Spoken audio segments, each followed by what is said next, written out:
তো আইভিএফ এখন কারা করবে?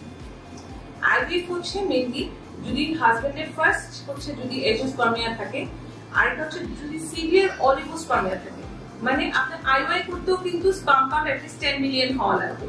10 এর নিচে হলে আপনি যদি আইওয়াই করেন আপনি কিন্তু সাকসেস পাবেন না।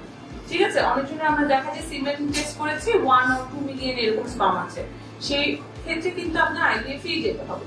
এত অল্প স্পার্মে কিন্তু আইওয়াই দিয়ে আপনি সাকসেসটা পাবেন না। অথবা যেটা আমরা বলেছিলাম ইরেকটাইল ডিসফাংশন যদি থাকে, যে ইরেকশনই একদম হচ্ছে না, অথবা উনি হচ্ছে ইজাকুলেশনটা অনেক বেশি আর্লি হয়ে যাচ্ছে, সেই ক্ষেত্রেও কিন্তু আইভিএফ আমরা সাজেস্ট করে থাকি।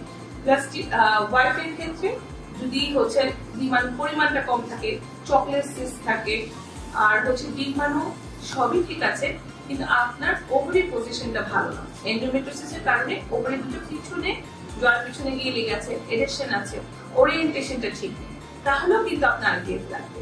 তারপর আপনার টিউবেল ধরেন ব্লক আছে অথবা একটা টিউব নেই, এইসব ক্ষেত্রে আইভিএফ এর সাকসেসটা ভালো আসে।